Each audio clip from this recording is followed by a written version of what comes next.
জান্নাত চাই, জাহান্নাম কেউ চায় না।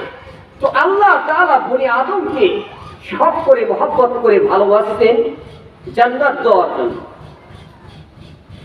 কিন্তু কথা হলো এই জান্নাত আর চাওয়া এবং আমাদের পাওয়া তখন সার্থক হবে, সফল হবে, এর সাথে জোড়ায় দিয়েছে আমল করতে হবে, নেক আমল করতে হবে। আল্লাহ চাইতেছেন বান্দাকে জান্নাত দেবে, বান্দাও চাইতেছেন আমরা জান্নাতে যাব, শর্ত হলো নেক আমল। ঠিক না ভাই? ঠিক। এখন কথা হলো এই নেক আমল করতে পারতেছি না বিধায় আমরা জান্নাতে যেতে পারতেছি না। নেক আমল কেন করতে পারতেছি না? কে আমাদেরকে বাধা দেয়? কে আমাদেরকে ঠেকায়? নেক আমল করতে পারতেছি না, এটা বহুত বড় একটা বাধাগ্রস্ত দাঁড়িয়েছে। সেটা হলো মিস্টার ইবলিস। কে ভাই? ইবলিস, শয়তান মানুষকে বাধা দিচ্ছে, আমল করতে দিবে না, জান্নাতে যেতে দেবে না। শয়তানের বহুত বড় মেহনত চলতেছে। বলে শয়তানের মেহনত এ পরিমাণ, মানুষ আমলওয়ালা হয়ে জান্নাতে যাবে এটা হতেই পারে না, হবেই না। অতএব মানুষকে জান্নাতে নিয়ে যাইতে দেওয়া যাবে না। আমি যেহেতু একটা হুকুম পালন করতে পারি নাই, অধিশপ্ত শয়তান হয়ে জাহান্নামে থাকবো, আর বনি আদম জান্নাতে যাবে, এটা হবে না। অতএব ওদেরকে দুনিয়াতে নামক পিপসা করে, দুনিয়াতে এইরকম বিভিন্ন প্রলোভন দিয়ে আমি এদেরকে পথভ্রষ্ট করে আমি জাহান্নামী হয়েছি, এদেরকেও জাহান্নামী বানাবো। ঠিক না ভাই? ঠিক। ভাই একটু বসি, বসা যাবে না? বসি। ছোট্ট মানুষ, কত সুন্দর। বসি, আদবের সাথে বসার চেষ্টা করি। বলতেছিলাম আমাদেরকে শয়তান বাধা দেয়, জান্নাতে যেতে দিবে না, আমল করতে দেবে না। এখন যারা আমলওয়ালা মানুষ, এরা যদি আমল করে অবশ্যই এরা জান্নাতে দাখিল হয়ে যাবে। শয়তান মানুষকে ধোঁকা দিতে দিতে এ পরিমাণ করে, মরণের সময়ও শয়তান মেহনত করে। ঠিক না ভাই? ঠিক। মুসলমান ভাইরা আমার কথাগুলো দিল দিয়ে বুঝবেন। আল্লামা তারিক জামিল সাহেবের লিখিত কিতাবের মধ্যে ছোট্ট একটা ওয়াকিয়া বলে আমি মূল কথার দিকে যাব।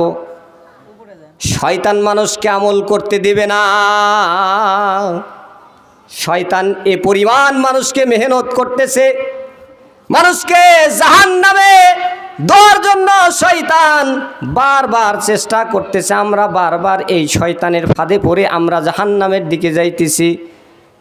বিখ্যাত এক বুজুর্গ হযরত জাকারিয়া রহমতুল্লাহ আলাইহি, উনি ওনার বন্ধুর বাড়িতে চলে গেলেন। বন্ধু মৃত্যু শয্যায় শায়িত হয়ে আছেন। এমন সময় জাকারিয়া রহমতুল্লাহ আলাইহি ওনার বন্ধুকে বলতেছে, কালেমার তালকিন দিচ্ছে। বন্ধু বারবার মুখ ফিরিয়ে নিচ্ছে। আবারও একবার তালকিন দিলেন, আবারও বারবার মুখ ফিরিয়ে নিলেন। উনি অ্যাস্টোনেট হয়ে গেলেন, উনি অবাক হয়ে গেলেন। বন্ধুকে বারবার কালেমার তালকিন দিচ্ছি, আর বন্ধু বারবার মুখ ফিরায় নিচ্ছে। কারণ কি? ও মুসলমান ইমানদার, এবার তুমি শেষবারের মতো উনি আবারও তালকিন দিলেন। বন্ধু বললেন, আমি বলতে পারবো না। মৃত ব্যক্তির নিকটে কালেমার তালকিন দেওয়ার কথা আছে নাকি পিরে পিরি? বলো তাড়াতাড়ি। যদি বলে হেত তারিখের তোর কালেমার, নাউজুবিল্লাহ। ঠিক বললাম না? ঠিক বললাম? ওর অবস্থা তো বেগতি। আমরা পিরে পিরে যাই কই ক বাবা কালেমা কয়, কালেমার মেহনত সারা জীবন করে না, ওকে যায় টিপে ধরলি আর কালেমা বাইলা, অতি সহজ। মামার বাড়ির আবদার না। কালেমার মেহনত যে করে নাই, এ জীবনেও জবান দিয়ে কালেমা শেষে আসবে না। শুরু যার কালেমা হবে, মাঝখানে কালেমার মেহনত যে করতে করতে করতে গভীরে চলে যাবে, মরণের সময় অটোমেটিকলি তার জবান থেকে কালেমা বের হয়ে যাবে। ঠিক না বেঠি? কিন্তু আমাদের কথা হলো শুরুরটা কালেমা হয় না। কি হয় না? কালেমা হয় না। এখন তো সন্তানাদি কালেমা জবানে বলবে কই থেকে? সন্তান তো হয় সবাই সিজার করে বেশিরভাগ। ঠিক না বেঠি? আগে নিয়ত করে। গত কয়েকদিন আগে আমার এক কলিগ উনি বলতেছিলেন যে বাচ্চা তো আলহামদুলিল্লাহ হয়েছে, তো নিয়ত করে রাখছি। মুসলমান ভাইরা আমার কথাগুলো দিল দিয়ে বুঝবেন। এবার জাকারিয়া রহমতুল্লাহ আলাইহি উনি বারবার চেষ্টা করতেছেন ওনার মুখ থেকে কালেমা বের করার জন্য। ও মুসলমান ইমানদার, কিন্তু ওনার বন্ধু বারবার মুখ ফিরায় নিচ্ছিলেন। উনি আবার বারবার চেষ্টা করতেছেন, বারবার ফিরায় নিচ্ছিলেন। উনি শেষ পর্যন্ত একটা কথা স্পষ্ট করে বলে দিলেন, আমি বলতে পারবো না, আমি বলবো না। উনি অবাক হয়ে গেলেন, বারবার তালকিন দিলাম আর উনি আমাকে বলল বলতে পারবো না। মুসলমান ভাইরা আমার কথাগুলো দিল দিয়ে বুঝবেন। কিছুক্ষণ পর তার বন্ধু মৃত্যুর যন্ত্রণা কিছু লাভক হয়ে গেলেন। চোখ খুলে বলতেছিলেন, বন্ধু তুমি কিছু বললা নাকি? এবার বন্ধু বলতেছিলেন, হযরত জাকারিয়া রহমতুল্লাহ আলাইহি বলতেছিলেন, বন্ধু তোমাকে তো কালেমার তালকিন দিলাম, প্রথমবার মুখ ফিরিয়ে নিলে, দ্বিতীয়বার তালকিন দিলাম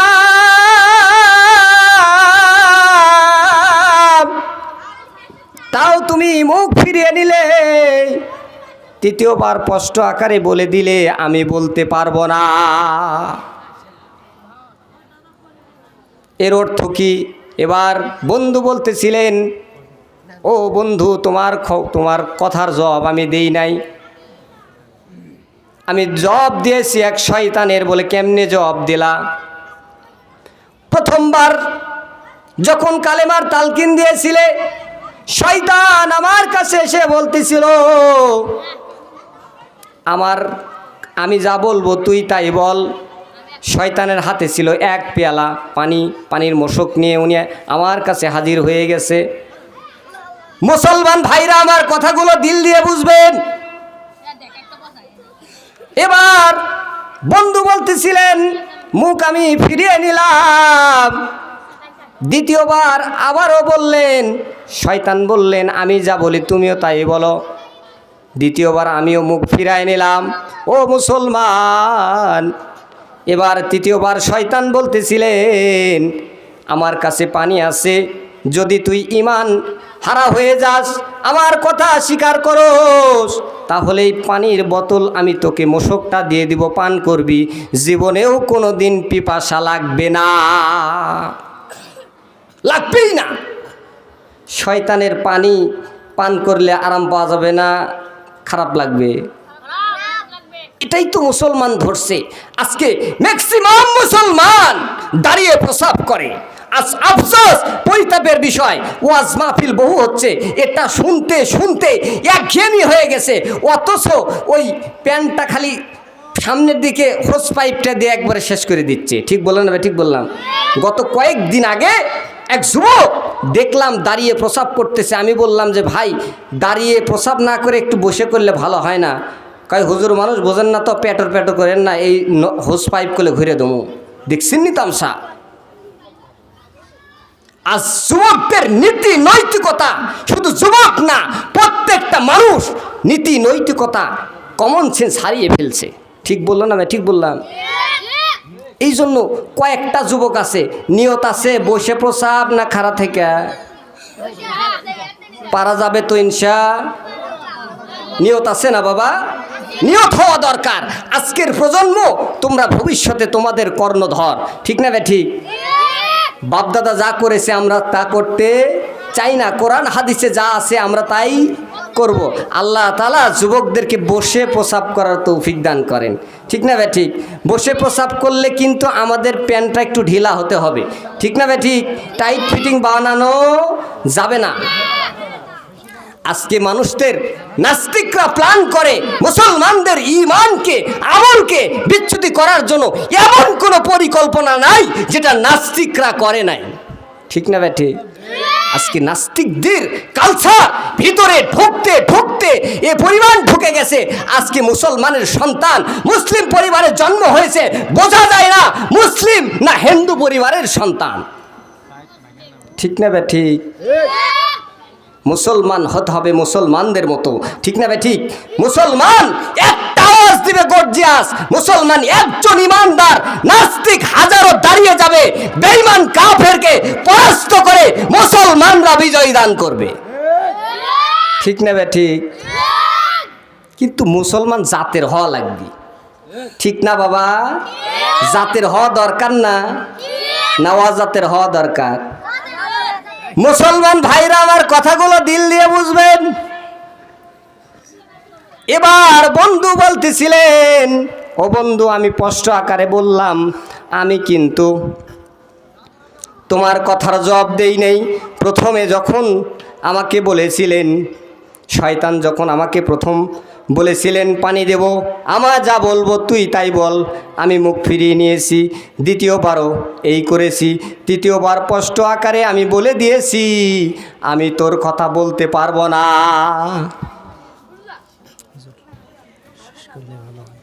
সময় শেষ, বুঝতেছেন? অল্প সময়, মুক্তাসার কথা, বেশি লম্বা টাইম না।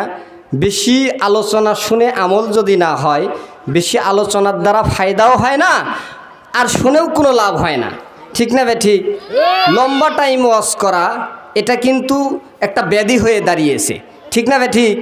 লম্বা টাইম, রাত 12টায় 1টা বাজে যায়, ওয়াজের সুর আরও নতুন করে শুরু করে, কিছু মজা টজা দেয়, ওরাও প্লিজড হয়, কি খবর বাজান ফজরের নামাজ? কয় বাবু আইতে ওয়াজ শুনছি, এই 3টে বাচ্চা এসে ঘুমাচ্ছি, কাঁচা ঘুমাটিকেও নামাজ পড়া যায়? আসলে তো নামাজ পড়ে না, ঠিক না ভাই? ঠিক। এই জন্য আদব সুন্নত হলো 10:30 11টার মধ্যেই মাহফিল শেষ করা। মানুষের মেমোরি কার্ড 1 থেকে 1.5 ঘন্টা স্মৃতিশক্তি থাকে ধরে রাখার, তারপরে ছেড়ে দেয়। যখন মজমাই কথা নিচ্ছে না, তখন আমি কথা বলতে পারবো না, কথা নিবও না, ঠিক না ভাই? ঠিক। কোরআন হাদিসের কথা মানুষ যখন রুচি থাকে, রুচির সাথে কথা বলা, রুচির উপরে ভিত্তি করেই মানুষকে যত কিছু করা। কিন্তু আমরা রুচি ছেড়ে বেয়ারুচিত গেছি, ঠিক না ভাই? ঠিক। বেয়ারুচি হব আমরা?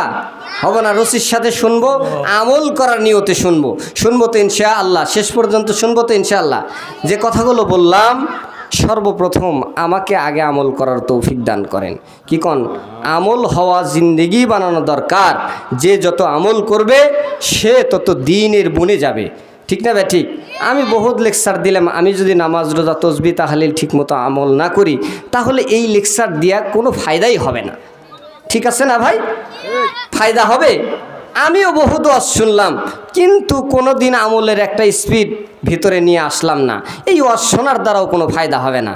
ইন্তেজাম যারা করে, এরাও যদি একটা মাহফিলের দ্বারা যদি পরিবর্তন না আসে, তাহলে বোঝা যাবে এরাও ফায়দা হাসিল করতে পারবে না। ফায়দা তিনজনের হাসিল হবে, বক্তা, শ্রোতা, ইন্তেজাম। যখন যারা যেভাবে আমল করবে জীবন পরিবর্তন হবে। আল্লাহ তাআলা সবাইকে এই কথাগুলোর উপরে আমল করার তৌফিক দান করেন। সুবহানাল্লাহি ওয়া বিহামদিহি, সুবহানাকাল্লাহুম্মা ওয়া বিহামদিকা, আশহাদু আল্লা ইলাহা ইল্লা আনতা, আস্তাগফিরুকা ওয়া আতুবু ইলাইক।